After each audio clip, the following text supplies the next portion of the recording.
Hello students, कैसे हो आप सब। आज अपना टॉपिक है समांतर प्लेट संधारित्र की धारिता जबकि परावैद्युत पदार्थ अंशतः भरा हो।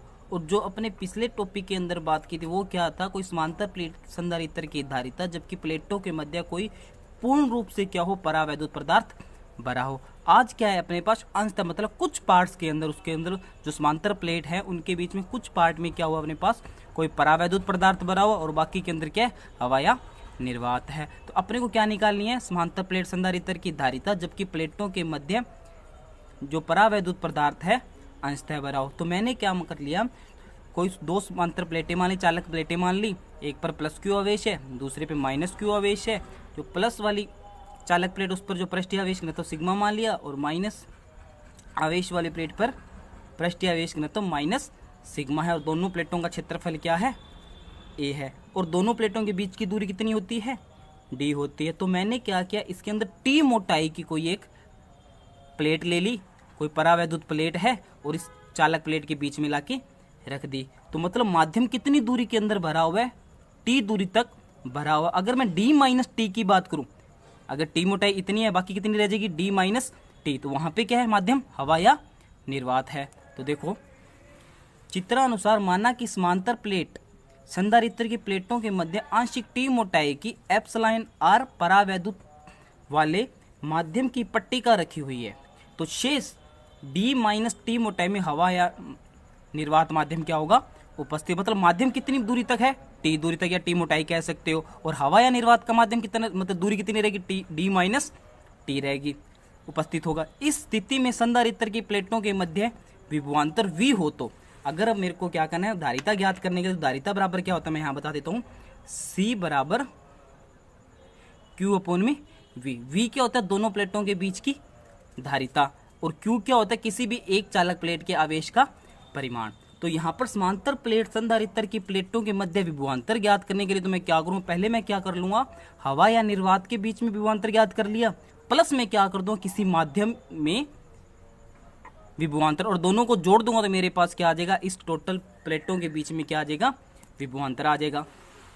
तो देखो, तो V क्या हो जाएगा, हवा या निर्वात में विभवांतर प्लस माध्यम भाग में विभवांतर। अब अपने को पता है जो विभवांतर होता है, हवा या निर्वात में विभवांतर, वो कहता है V बराबर E डॉट डी। तो हवा या निर्वात में विद्युत क्षेत्र इंटू में बीच की दूरी कितनी रहेगी, डी माइनस टी, मतलब E डॉट आर होता है। और आर कितना, हवा या निर्वात का अपने पास डी माइनस टी है, प्लस में किसी माध्यम में विद्युत क्षेत्र इंटू माध्यम की मोटाई कितनी है, टी है। तो अपने को पता है निर्वात के अंदर जो विद्युत क्षेत्र होता है कितना होता है, सिग्मा अपॉन में एप्सिलॉन नॉट। और किसी माध्यम में कितना होता है, सिग्मा अपॉन में एप्सिलॉन। और एप्सिलॉन की वैल्यू कितनी होती है, एप्सिलॉन नॉट एप्सिलॉन आर। तो माध्यम में विद्युत क्षेत्र कितना आ गया, सिग्मा अपॉन में एप्सिलॉन नॉट एप्सिलॉन आर। ये वैल्यू उठा के मैंने यहाँ पुट कर दी।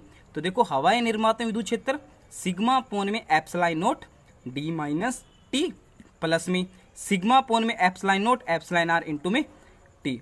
अब देखो यहाँ पे कॉमन क्या है, सिग्मा अपॉन में एप्सिलॉन नॉट, तो मैंने इसको बाहर निकाल लिया। यहाँ कितना रह गया, डी माइनस टी, प्लस में यहाँ कितना रह गया, टी अपॉन में एप्सिलॉन आर। और अपने को जो पृष्ठीय आवेश घनत्व होता है सिग्मा बराबर क्यू अपॉन में ए होता है। और इस सिग्मा की जगह मैंने क्या वैल्यू पुट कर दी, क्यू अपॉन में ए अपॉन में एप्सिलॉन नॉट, और ब्रैकेट में कितना रह गया, डी माइनस टी, प्लस में टी अपॉन में एप्सिलॉन आर। और अपने को पता है जो विद्युत धारिता होती है वो क्या होती है, सी बराबर क्यू अपॉन में वी। और समांतर प्लेट संधारित्र की धारिता क्या होती है, किसी भी एक आवेश का परिमाण, और वी क्या होता है, दोनों प्लेट के बीच का विभवांतर। जो समीकरण एक थी अपने पास, वी का मान वो उठा के अपने कहाँ रख देंगे, इस इक्वेशन में रख देंगे। तो समीकरण एक का मान समीकरण दो में रखने पर, ठीक है। तो क्यू किसी एक आवेश का परिमाण हो गया, और विभवांतर कितना प्राप्त होता है दोनों प्लेटों के बीच में, क्यू अपॉन में A epsilon naught d minus t, plus में टी अपॉन में एप्सिलॉन आर। ये वी का मान प्राप्त हुआ था। तो क्यू से क्यू क्या हो गया था, कैंसिल। अब देखो ए अपॉन में एप्सिलॉन नॉट है, ये ऊपर चला जाएगा, तो ए एप्सिलॉन नॉट, ये चीज ऊपर चली गई।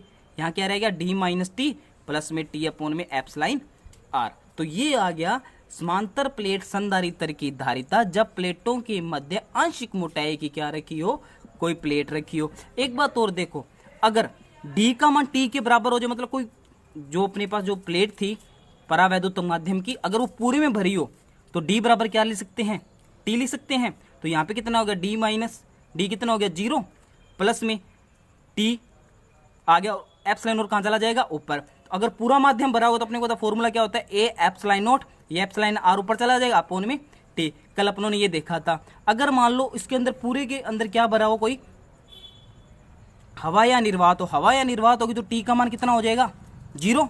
मतलब कोई भी प्लेट नहीं रखी, सारा का सारा माध्यम क्या है, हवा है, तो यहाँ पे टी का मान 0 रखेंगे तो 0 प्लस में ये टी 0, तो सारा का सारा क्या हो जाएगा 0, तो क्या बच जाएगा ए एप्सिलॉन नोट अपोन में डी। और ये होता है किसी निर्वात के अंदर धारिता और माध्यम के अंदर धारिता बता दी। तो ये अपने पास जो फॉर्मूला प्राप्त हुआ है, दो समांतर प्लेटें संधारित्र की और उनके बीच में आंशिक मोटाई की क्या रखी हो, कोई परावैद्युत पदार्थ की प्लेट रखी हो, तो धारिता कितनी प्राप्त होती है, A epsilon note D minus t plus में टी अपोन में एप्सिलॉन आर। अपने अभी एक न्यूमेरिकल डिस्कस करेंगे। एक समांतर प्लेट संधारित्र जिसकी प्लेट का क्षेत्रफल 2 × 10⁻² मीटर स्क्वायर है तथा प्लेट के मध्य दूरी 0.01 मीटर है।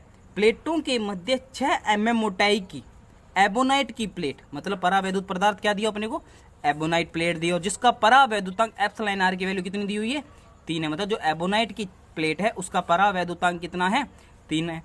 तो संधारित्र की धारिता ज्ञात करो। ठीक है, अब देखो अपने को बीच की डिस्टेंस कितनी है, 0.01 मीटर है, और जो परावैद्युतांक है कितनी, एबोनाइट है वो कितना, 6 mm की मोटाई है। मतलब इसकी जो डी का मान है इस टी से क्या है, ज्यादा है जो प्लेट रखी है। तो अपने को जो धारिता का फॉर्मूला क्या हो जाएगा, C = A upon epsilon note D minus t plus में टी अपोन में एप्सिलॉन आर। वो धारिता क्या होती है, कोई दो समांतर प्लेटों के बीच में आंशिक मोटाई की क्या रखी हुई है, एक एबोनाइट की छड़ रखी हुई है, तो धारिता कितनी होगी। ठीक है, अब देखो यहाँ पे ए का मान कितना दिया हुआ है, 2 × 10⁻² मीटर स्क्वायर दिया हुआ है। डी का मान कितना दिया हुआ है, मतलब बीच की डिस्टेंस 0.01 मीटर। टी का मान 6 mm दिया हो, तो 1 mm बराबर होता है 10⁻³ मीटर। मतलब कितनी मोटाई की दी हुई, देखो 6 mm मोटाई की, मतलब टी का मान कितना दिया हुआ, 6 mm। तो 1 mm बराबर होता है 10⁻³ मीटर, तो कितना होगा 6 × 10⁻³ मीटर। ठीक है, और एप्सिलॉन आर का मान कितना दिया हुआ है, 3। अब वैल्यू किसकी रहेगी, एप्सिलॉन नोट की। तो एप्सिलॉन नोट की वैल्यू होती है 8.85 × 10⁻12। तो ये सारी वैल्यू अपने कहाँ करेंगे, इस फॉर्मूले में पुट करेंगे। तो सबसे पहले ए की वैल्यू कितनी है, 2 × 10⁻², इंटू में एप्सिलॉन नोट की वैल्यू कितनी है, 8.85 × 10⁻12। ये वैल्यू मैंने यहाँ पुट कर दी है एप्सिलॉन नोट की जगह। अब बात करते हैं डी की वैल्यू। डी की कितनी है,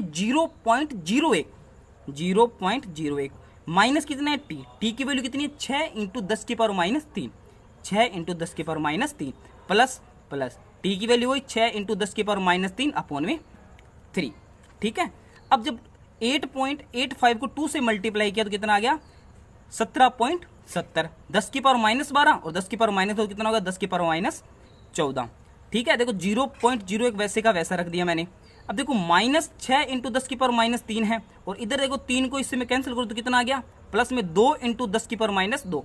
इसको मैंने सरल किया तो आंसर आया, देखो -6 है और प्लस में इधर कितना आ गया, 2 × 10⁻³ अगर 10⁻³ में कॉमन ले लूँ तो -6 + 2 कितना रह गया, -4 × 10⁻³ ये आ गया।